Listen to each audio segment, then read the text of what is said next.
Things you never knew about the Fast and the Furious franchise. To celebrate the release of Furious 7, here are some facts about the franchise that you may not have known. In Furious 7, there's a scene where cars are dropped out of a C-130 Hercules airplane. Most of us probably just batted an eye and thought, sweet visuals. But no, that wasn't CGI. They actually dropped vehicles out of a plane and had skydivers chase them with cameras during the freefall.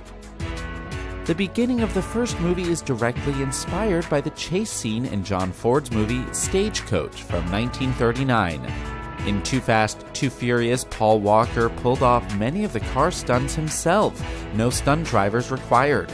Most notably are the scenes where he skids his Nissan Skyline R34 into a group of people. He does a 180-degree turn at 60 miles per hour on a highway in his Evo 7. In Fast 5, The Rock doesn't do most of his stunts. Who does? How about his cousin, who looks freakishly like him, Tonoy Reed? Ever felt like the sixth movie, Furious 6, was really long? That's because it was meant to be 2 movies. The producers made director Justin Lin cram it all into one.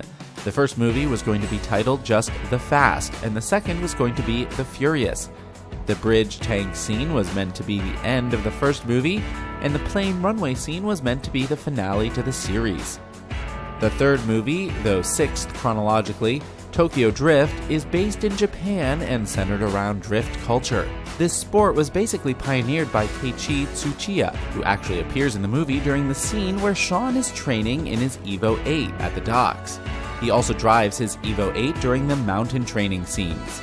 In Fast and Furious, fourth film, the church scene at the end of the movie was actually shot at a church that was only partially completed. The reason? The construction workers kept dying in the process due to the drug violence in the area. The upside? The director found a little puppy behind the church and ended up taking it home and raising it. Both Michelle Rodriguez and Jordana Brewster needed to get their licenses before the first film in 2001. Originally, The Rock was never meant to be in the Fast 5. Agent Hobbs was written as an older character. It wasn't until Vin Diesel read a comment on Facebook that exclaimed, "It would be awesome to see him and Dwayne Johnson duke it out." The rest, my friends, is history.